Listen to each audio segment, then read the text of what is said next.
Hello, hello, hello, everybody.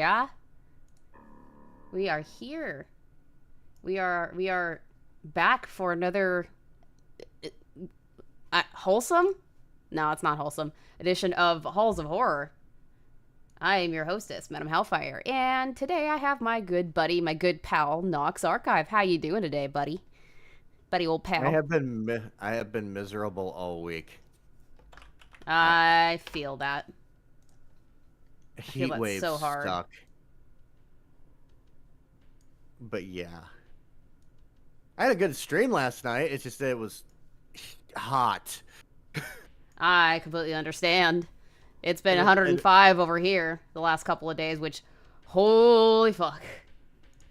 the funny thing is, in the middle of the stream, people could hear thunder outside my house because it started. Their thunderstorm just started out of nowhere. That's ridiculous. So, yeah. We've been under a heat advisory since Tuesday, and it has not been Lifted under, it hasn't been under the high 80s. Now, people are like, Yikes. well, that's not that bad, especially if you come from, like, the South. I live in the Northeast. Yeah. So, yeah, no. Y'all can keep your sun and stuff. I want the cold. Give me a blizzard. I'm sorry. It's fine. I just didn't get a chance to rant about it yet last night. Nope, now you do. And now we get to have a fun conversation about, and I say fun sarcastically, about a very, very dark topic, don't we? Yeah. Yeah. Yeah. Because I was like, this person's talking about the Son of Sam like they're a fucking cult, but doesn't understand what a fucking cult is. So I wanted to think about the most extreme cult that I can think of. And a lot of people are like, Jonestown. No. That's too easy. Branch Davidians. Not Too even easy. close. Aum Shinrikyo. You're adorable. Too easy. No. If you want the most brutal cult, the most extreme cult, you have to go with Rock Terrio and the Anthill Kids. Because honestly, if Rock Terrio was born in this time period, he would have probably been one of the most abusive streamers you would ever see. Daddy of 5 levels of really bad, probably. Yeah. I'm pretty sure this guy, if he picked a different branch in his life, if something changed in his life, he would have been a serial killer. So, yeah. This is going to get dark. I mean, that's what we do here. And fucking disturbing, but I would like to let people know that there's a lot of censoring because there's a lot of things that happened that I had to send Madam Hellfire my notes just to make sure that there wasn't anything in here that she'd be like, yeah, we're not talking about this on stream. That's how bad it is. Yeah. So shall I start? Before you start, let me make it very clear. I'm well aware of how dark shit gets when it comes to true crime stuff and culty stuff and the scary side of the internet. It's very hard to make my stomach churn. I'm uncomfy. I'm so uncomfy. Yeah, same. But I'm just glad I got my notes done before the start of this week. But Yeah. I'm gonna start like this. On February 26, 2011, a 60-year-old prisoner at Dorchester Penitentiary in Canada named Matthew Gerard MacDonald walked up to a guard station. In his hand was a bloody shiv. He handed it to the guard and said, "That piece of shit is down on the range. Here's the knife. I sliced him up." The guards would discover that MacDonald's cellmate, 63-year-old Rock Terrio, was dead from a stab wound in the neck. McDonald was already serving a life sentence so pleading guilty in this case really didn't mean anything. Nope. Why did McDonald kill Rock Terrio? And why did he call him a piece of shit? Pause. Well, you're going to find out. Pause. There's another question that'll help you guys out. What do prisoners hate more than anything? What do inmates hate more than anything? What kind of people are not allowed in general pop because of what they did? I'm not going to answer that. Pidgey already got it. Pidgey already got it. So now you know why I get censored. Also, like and share the stream to see if we can get some more,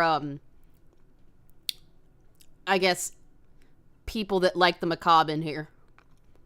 And since there's new people in here, this is going to get brutal. That's why there's a trigger warning pinned. Rock Terrio was not a good man. He was one of the most evil cult leaders to ever exist. He makes Jim Jones look like a Boy Scout. He makes David Koresh look like Jesus Christ. And that should tell you something. Mm-hmm. So, let's go through Rock Terrio's early life, because we need to learn something about him. But there's one thing I want to mention. Count Dankula, or as I like to call him, Daddy Dank. Daddy Dankies. Did a video. Yep. Did a video on this topic, and he was one of the sources that I used for this topic. Because, I'm just going to quote him. He was making jokes throughout the whole entire thing. He goes, let me just have this, because this is dark. Yep. But one of the jokes he said was, Dante didn't come up with enough levels. Yep. So, yeah, I agree.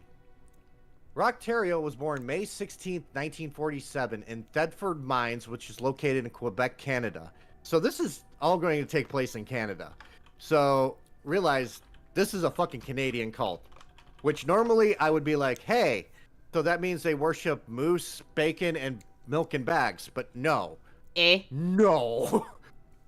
Fucking no. But he was the second of 7 children. He didn't walk until he was 3 years old and didn't speak until he was 6. So he's mentally handicapped, probably. No, he was actually very fucking intelligent. You can be intelligent and still be handicapped. Yeah, true.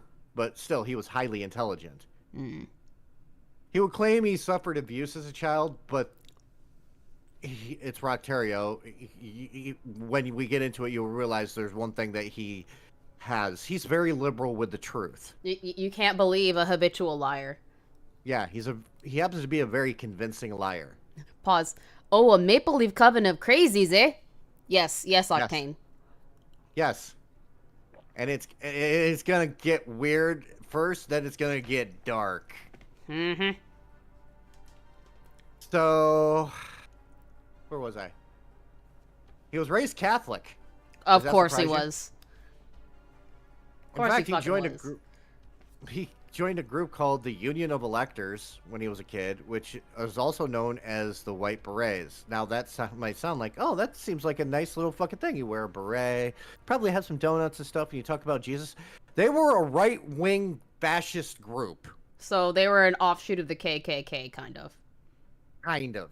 Kind of, sort of. I mean, they're wearing white hats. Yeah, but it's more like what happened to Germany in the 1940s and 1930s type of level of fascism. I see. And they were Catholic. Fun. I have nothing against Catholics, but still. But while he was in Catholic Church, he really liked the Old Testament and the Book of Revelation. So which kind of God do you think he preferred? The loving God or the vengeful, I will smite you and turn you into a pillar of salt God? The one that smotes people. Yeah, and he grew interested in apocalyptic scripture. Yeah, he wanted the end of days, I'll just say that. He ended up dropping out of high school or middle school because he dropped out in the 7th grade. His grades were poor because he didn't even try. He felt there was nothing in school that could teach him.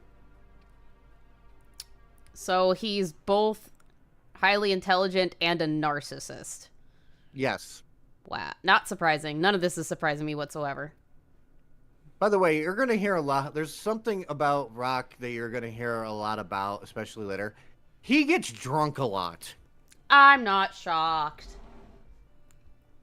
But when he was an adult, he married a woman named Francine Grenier. And she would stick by him through everything. So she was his Ghislaine? Yeah. He's going to have a lot of Ghislaines. Ghislaines. Yeah. I'll say it like that. Lol. We need this. We need to joke around. It's going to get dark, and we're going to make jokes because we need a reprieve from the darkness. Yes. This is going to be so dark, we need bunny rabbits all the fucking time. Let me put something on here that'll help everybody. Or at least put something in the go ahead and keep going. I'm gonna put something on the screen and have it off whenever up until we have something really bad. In 1970, he had surgery to fix stomach issues, but was botched, and he would live with stomach ulcers the rest of his life. Which, let's face it, we've all had really scary health issues. But this actually made him interested in surgery and medicine. And not in the good way. Not in the, oh, I'm going to become a doctor way. In the, this should be fun to mutilate people with. Oh, fun. Oh, yippee. In the early 70s, he moved with his wife and 2 kids, and he's going to have a buttload more, to his hometown of Thetford Mines, where he would start a woodworking business and would travel around Quebec in order to sell goods. Though that was most likely a cover because of his other favorite thing to do, which was to sleep with any woman with a pulse. If it breathes, I fucks. There you go. Yes. That'll come up when things get dark. Yes. So, where was I here? By early 1977, his interest in the end of days and Armageddon would lead him to something called the Seventh-day Adventist Church. Oh, good lord. Which I talked about in my Waco video, what they actually fucking believe in. Mm-hmm. They pretty much started because of the apocalypse stuff, but... The apocalypse. Yes. He had been distancing himself from the Catholic Church like a fucking choir boy and a priest, if you understand what I mean, but I'm going to now pass through that. This was due to the Seventh-day Adventists putting more emphasis on the second coming of Jesus more than any other Christian group. By the way, here's some of the things that they don't allow. They don't allow drinking, which Rock actually gave up drinking for a very small amount of time. Then he began drinking in secret. While they're not against eating meat, it is highly suggested to be a vegetarian within the church. Fuck that. They worship on Saturdays, which, let's face it, that actually makes more fucking sense if you're actually going by a 7-day fucking week. Sure. They don't watch anything that is secular and not educational. So they only watch Christian programs and nature documentaries. That's not surprising either. They don't dance, they don't listen to secular music, and they believe when you die, you kind of just hang around your dead body until Jesus comes around. That's boring as shit. Yeah, just like when we die, we're just going to be hanging out in our graves going, ain't no grave can hold my body down. Sorry, I had to. Okay, Johnny. I needed that. Hey, I love that song. And, well, I'm just going to say this. Rock Terrio would throw himself into more Bible studies. At the same time, he began to attract others to him. Like a woman who would become his second Ghislaine. I don't know if I said it right that time. Ghislaine. Yeah, Ghislaine. Which is Giselle LaFrance. What are with all these women with jizz at the beginning of their name? I don't fucking know, but she's considered pretty much the first member of the cult. As he began making sermons with his teachings, as he began making sermons, his teachings slowly began to move away from what the Seventh-day Adventist teachings were, and biblical teachings as a whole. I'm just going to quote in Count Dankula's video. He states that Rocktario preached that the Virgin Mary was a prostitute. I mean... And Jesus was the result of an affair with Mary and King Herod. That's what he was teaching. I wouldn't be shocked if the real truth about it is that she did sleep with somebody and accidentally got pregnant. Yeah, I know, but that's like a fucking joke that many comics have made. But my thing is, I didn't know the Bible could have fan fiction. Did you? It has a lot of fan fiction. I would argue that it is fan fiction in of itself. Yes. But at first, the Seventh-day Adventist Church were happy that Rocktario was with his magnetizing personality. But if you've ever seen this guy, you'd be like, what's so fucking magnetizing about him? But apparently he was magnetizing. He brought people in. And they were happy that he was bringing people into church. But that changed when they noticed they weren't actually coming into the church. They were following him. Uh-huh. And most of the people that were following him were of the female gender. And now, for anybody who follows my channel, knows this fucking word, they called him Poppy. My eyes are very wide. Your eyes are very wide? Why? Yeah, why did they call him Poppy? Why? I don't know why they called him Poppy. They just called him Poppy. I'm confusion. I'm corn fusion. But just imagine the person that you're teaching. You're just like, hello, Poppy. Weird. Poppy's more of a Spanish thing, I thought. But okay. It is. But they call him Poppy. I don't know. ¿Qué? But the separation between the church and rock grew when he started calling himself Moses and claiming that he was the reincarnation of Moses. So he wants to spread all of these women's legs like the Red Sea. Pretty much. But in July of 1977, Rock would attend a conference in Ontario, Canada, where due to his charismatic performance, he would gain a lot more followers. By the autumn, most of his followers moved in with him, in which he was living in Giselle LaFrance's apartment at the time. By the way, he was still married, but he was actually sleeping with Giselle LaFrance. Not shocked. He's a whore. Because the apartment was small and crowded with at least 9 people living there at times and ballooning up, the group decided to move their location to a building that was mostly a little bit bigger. And they called it the Healthy Living Clinic, which was an alternative medicine clinic. And this is the time that Rocktario decided to call himself a healer. And now we're going to start with the puppies. Yeah. Guys, I'm sorry. Oh, that's a pretty puppy. He's a pupper. Aw. He's a Husker pupper. Soon more followers moved in, and the Healthy Living Clinic was pretty much full of people who followed Rocktario more than the church. And it was pretty much turning into a commune. People came to listen to him speak. And it is there that red flags begin to show themselves. Like, for instance, there was a woman that couldn't keep her nose out of everyone's business, and there was a conflict. He would butt in and say that the reason there is conflict is due to members still having impure thoughts. And he would do group confessions on Saturday. And he would make it a point to resolve everything himself. He's pretty much putting himself as the center of everyone's lives. We all have that person that does that just fucking white knights for no fucking reason, but he takes it to a new fucking level. Okay? So in 1978, while he was still married to his first wife, he married Giselle LaFrance, and he used this opportunity to tell followers that women should submit to men. Of course. And he encouraged his followers to break ties with the outside world. cult. Red flag number 2.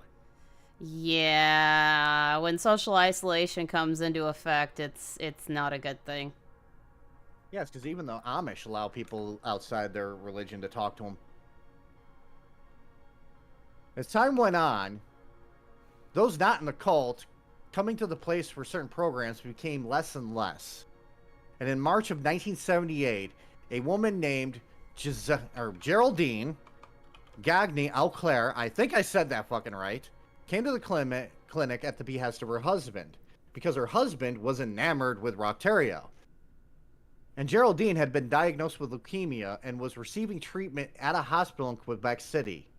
And her husband suggested that she discharge herself from the hospital so that Rocktario can be her doctor. Foreshadowing. Someone who doesn't have any medical experience. I'm just going to say she died under Rock's care, and it wasn't really care at all. He had her eat organic foods and drink grape juice, and he isolated her from her family and friends. That's not going to stop leukemia. No. Definitely not. And Rocktario somehow got his followers to believe that when he kissed her forehead while she was dead, that she opened her eyes and told him God called for her, so he didn't interfere with her death. A hut? Yeah. A hut? Yeah. Does that make you just go, I feel, do you smell toast yet? Things that make you go, what the fuck? Exactly. In April of 1978, the Seventh-day Adventist Church finally did something. They distanced themselves from Roque and excommunicated him from the church. Which was fine because Rock had other ideas anyways. He stated that the end of the world was going to happen on the 17th of February in 1979. You ready to hear his prophecy? Sure. That the sky would rain down hills the size of boulders, lightning striking everywhere, earthquakes. God would spare only Rock and his followers if they lived a righteous life, which means cat and dogs were going to live together in mass hysteria. Fun. Did you guys know that we survived the apocalypse? We've done it multiple times. So now let's talk about the full cult, because this is the Yes. point where this actually becomes a cult. With the break from the church, Rock took his followers, which were dwindling at this point, to a new location, a remote place called Santa Marie in, or Sainte Marie, I don't know how to say it in French, in eastern Quebec. A place he called the Eternal Mountain. His followers were ordered to wear matching green tunics. Rock, on the other hand, wore a brown tunic, because he has to be better than everyone. Because he's a shit person. Yes. So he needs to look like the turd that he is. What can brown do for you? He also renamed everyone in the cult to names he found in a Hebrew book. He literally wrote them down on a piece of paper, put them in a hat, and people drew them out of a hat. That's another red flag. Completely taking away your identity and giving them one you've created. Yeah. Bad juju. I mean, I do that as a joke in my server, but I'm not changing your fucking name. I'm just changing your online name just for the fun of it. It's not changing your, like, actual legal name. Yes. Rock also married couples in the cult. Rock also made every married couple in the cult divorce, and all the women had to marry him. Of course. Which basically means he had 8 wives. And I'm not going to use the fucking... I'll just use the Count Dankula joke because I love that one too. He just said 8 wives. Imagine the bitching. Yep. I love that joke. I believe in equality, but let's face it, that would be just funny. But you ready to figure out how badly he was pretty much getting laid? By the way, if you actually look at this guy, you're like, how is this guy sexually attractive? Should I get a picture? Yes, please. Yes, you guys gotta see. It's like he had fucking 25 children at this time with these women. Think about that. The 15 followers of Rocktario would spend this time in what they would call a psychological prison. They would also call it hell. And shortly after the events of Jonestown, the Holy Moses Mountain family, as they became known as, began to be looked at by the Canadian authorities. And during a radio interview, Rock and another member of the cult would be arrested and held for 2 days, which both had a psychological evaluation where Rock was deemed to have mystical delusions. But they were seen as harmless, so they were both released. Pause. Look at this absolute fucking Chad. I say that sarcastically. Yeah, that guy, that's what this dude... Yeah, he looks like Leonard Lake if Leonard Lake let himself go. He does. It's scary. This dude is literally a... I'm sorry, guys. I'm sorry, but this is not a sex... that's not sexy. That's not... There's no sex appeal to that. Nope. He looks like... I can smell him through the picture. Yeah. And by the way, the next part is going to leave you smelling toast. Because remember that prophecy of the end of the world that was supposed to come in February of 1979? I guess it didn't come. Didn't come. And are you ready to hear at least part of, because I didn't want to go through it because holy shit, this is level of bullshit I have never fucking heard until this point. Rock claimed that he was right about the date, but God's time and the time in this world is different from one another. And that God was right about the time, but because of the difference in time, I smell toast. So he's basically saying that time flows differently in heaven than it does in the human world. And because Yes. it flows differently, the date is different because it's different in heaven? Yeah. Tilting head to the side? You smell toast? Yeah. Yeah. In a not surprising move, I put in a weird move in my notes, but now that I think about it, it's not surprising news. Alcohol was no longer banned in the cult. Of course. Because he's an alcoholic. Yeah. And because alcohol, he could drink openly with no fucking problems. Guess what happened? You got an alcoholic who thinks he's a messiah. What do you think he's gonna do? All of the most heinous shit that you could ever think of. Yes. Why does heaven have its own time zone? There's already too many. Yeah, I know. Thank you, Pidgey.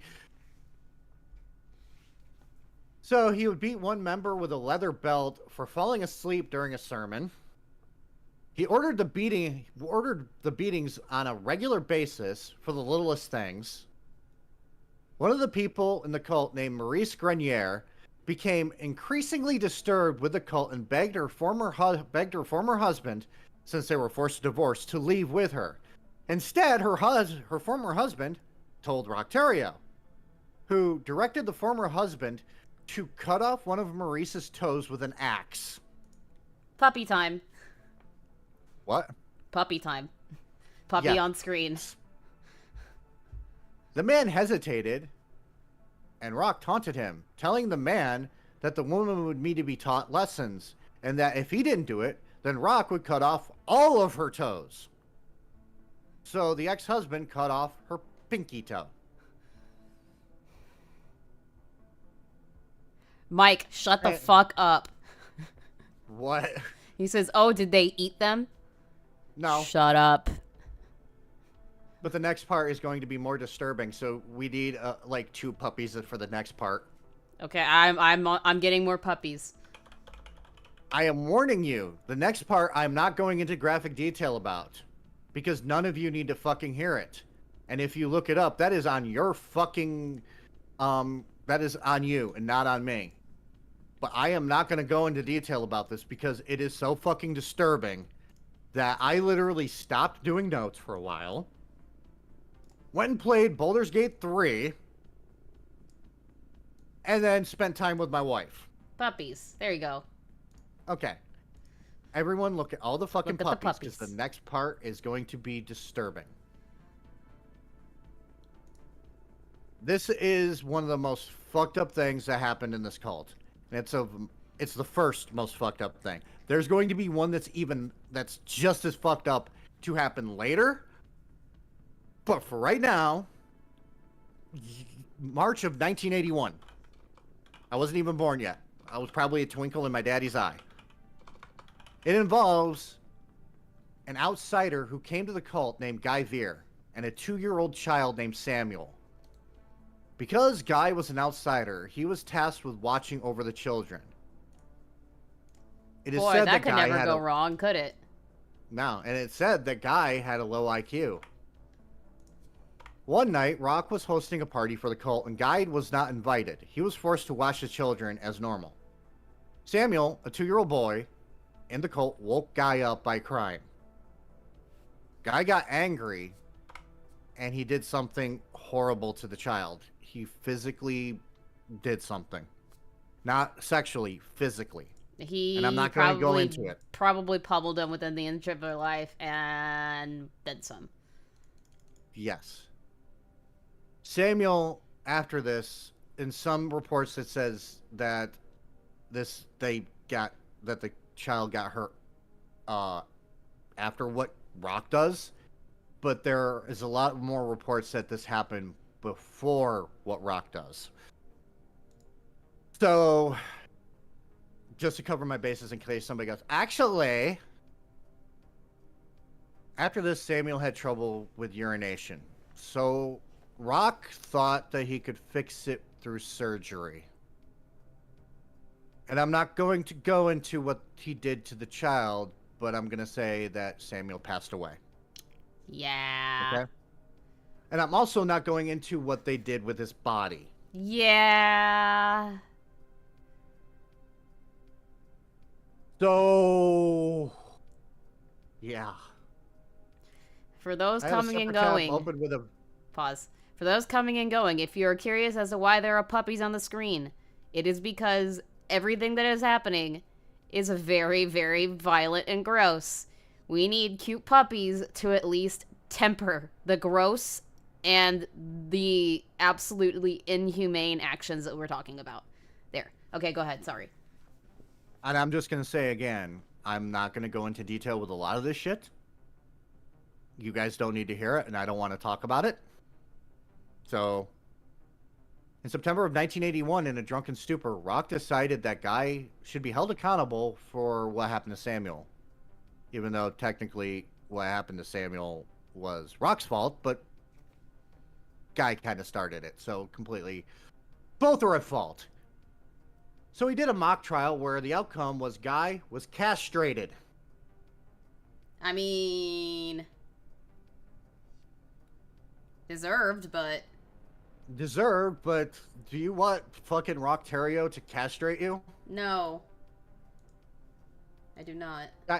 Guy would spend a lot of time being abused and ordered, beaten, and even stabbed. And he ended up escaping to a small town where he informed the police that a child had been killed, which started a police investigation. No, we are not to the point where this fucking cult goes away. Because Rock Terrio blamed Guy for the death of Samuel, but he was still arrested, and 9 of the children were taken away and placed in foster care. Good. Six people would end up going to trial for this, and all were found guilty. And here comes the biggest miscarriage of justice, because Rock was found guilty, and he only got 2 years in prison for criminal negligence. Mistakes were made.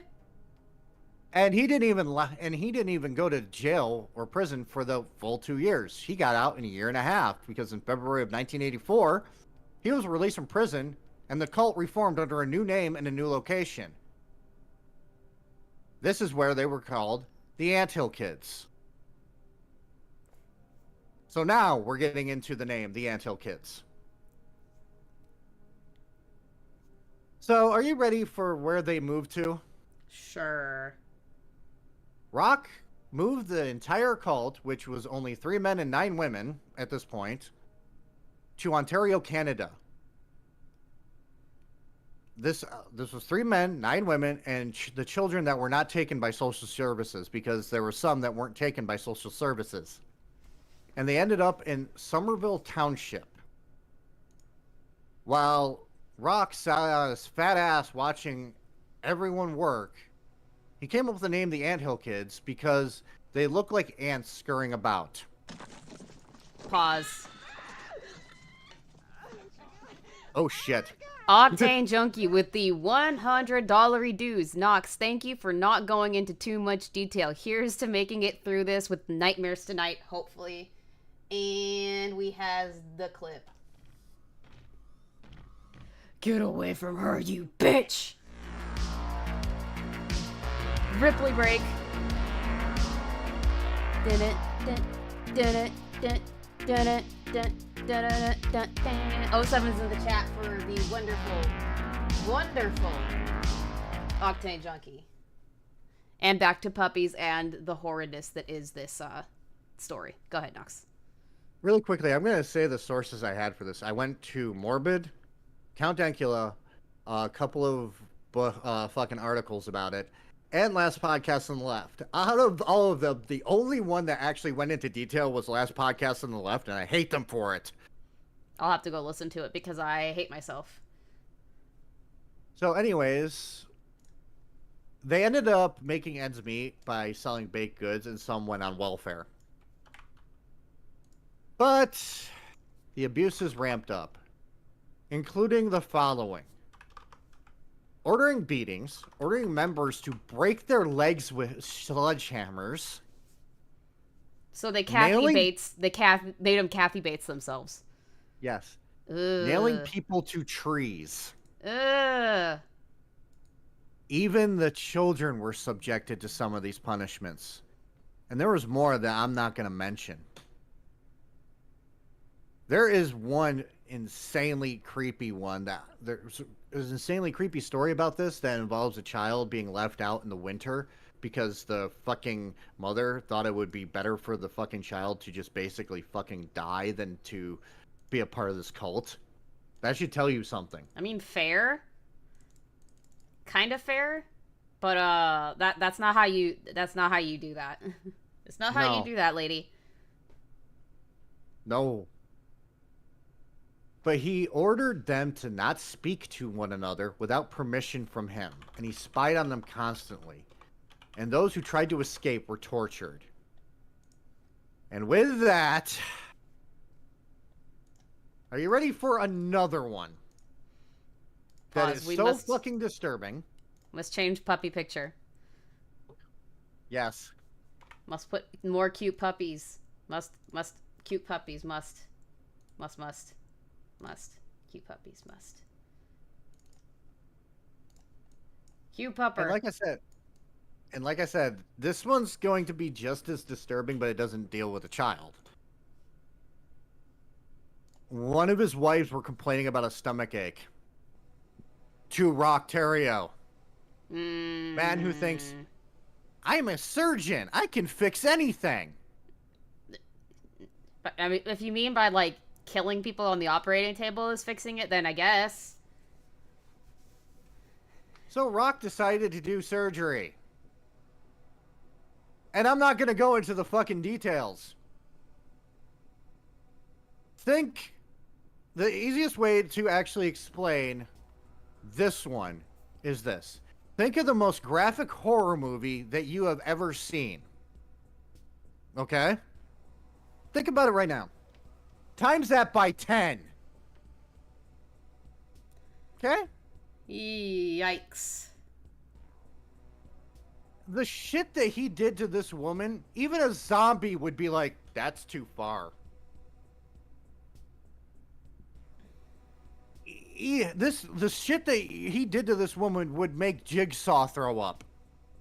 Mm-hmm.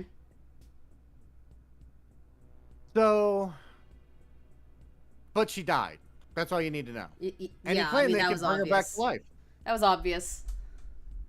And he claimed that he could bring her back to life. And again, I am not going to go into what he did and what he made his followers do, but I'm just going to say this. Think of Pornhub, now times that by 17 on the levels of disgusting. Okay? Necrophilia. That's all you need to know. Yes, actually. In the worst case, and not in the normal way, I'm just gonna say, I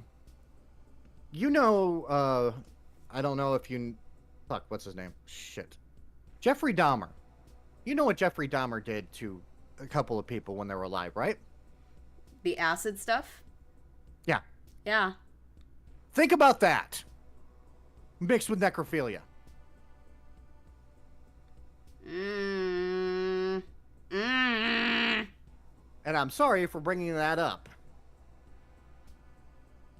Yeah, exactly, True Assassin. Nope. Nobody. Nope. Nope. No. Nope. Nope. Nope. Nope. Nobody. Nope. Nope. No. Nope.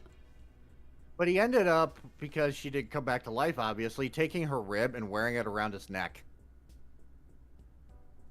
I mean, serial killers like to keep their trophies.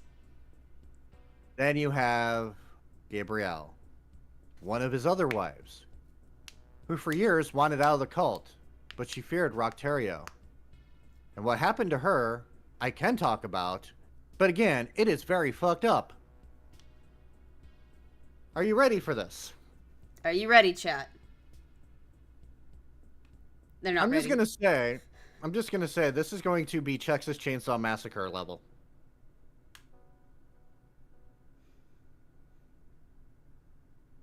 She was complaining she had a weird feeling in her hand. And without warning, Rocktario took a hunting knife and pinned her hand down with a hunting knife. Then took a meat cleaver, or a chainsaw, depending on the source telling the story, and completely fucking took off her fucking arm. And after her arm was amputated, Gabrielle decided, you know what, I'm gonna fucking leave, and she escaped and made it to a hospital.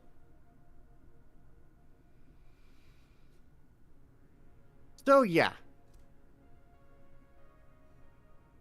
Your thoughts? There's none of this surprises me when you have an egomaniac, narcissistic, alcoholic, religious man who believes that he is like a godly figure. Yeah, none of this surprises me. Yeah, by the way, the doctors looked at her and went, what happened to your fucking arm? And she's just like, this dude fucking chopped it the fuck off. And so they contacted the police. Of course they did. Rocktario was like, fuck this shit, I'm out, and tried to flee back to Quebec with 3 of the cult members, but he ended up getting caught. And this time he wouldn't get off lightly. He was sentenced to life in prison, which takes us back to what started the stream. On February 26, 2011, Matthew Gerard McDonald took Rocktario out of this world. And in my opinion, McDonald deserves an award or something for that. What do I know? There's 2 things that prisoners do not like: women beaters, or assaulters, or sexual assaulters, and kitty diddlers. They hate them. And Rocktario is kind of all those things combined. Mm-hmm. So yeah, that was the dark fucking story of an asshole. Fun. I'm saying fun sarcastically, chat. It's not really fun. I'm dying inside. And now it's time for a pop quiz. Joking. I'm joking. Oh, God. Well, at least we got through it pretty quickly and ripped the Band-Aid off for everybody, so it wasn't too bad, hopefully. Yes. And you want to know something? I seriously want to see that. I seriously think that man that took Rocktario out of this world should be given an award. Give him a fucking Nobel Peace Prize. Yes. He did a favor for the world. And the funny thing is, if I remember right, McDonald was serving life in prison because he I think he killed his fucking daughter or something like that. Weird. And it was something he killed a family member. So, yeah. Now, I apologize to everyone. Yikes. But didn't that kind of prove that this person who wrote that Son of Sam book doesn't know anything about cults? Yeah. And at least next time you're on here, we're gonna do something a little bit more fun. I have gotten him to agree to watch an analog horror series with me. It's gonna be a shorter one, just so that we can get through it. But it'll be interesting. Well, I'm up for it. So, do you want to say anything to chat before we call it for today? Next week on my channel is Dumb Criminal Week. We're going to be looking at dumb criminals on Monday, Wednesday, and Saturday. Nice. I may or may not stop by on Saturday. We will have to see. I am a busy girl as of late. And my time is limited. Unfortunately. I've got a new edited video in the works for a smaller case, true crime case. I'm hoping to have it either up by next weekend or the following weekend. Obviously, I'm back to gaming streams Tuesdays and Thursdays, and I am a part of a podcast on the single-player Karl channel called The Fried Chicanery. If you want to hear my takes on news, drama, commentary stuff, it'll all be there. Because I don't do that here. I keep things very, I guess, sanitized here. If you want to see my unfiltered shit, that's where you want to do it. And as always, we've got the Sunday streams. Yay! Halls of Horror. But until next time, have a good one. Sweet nightmares.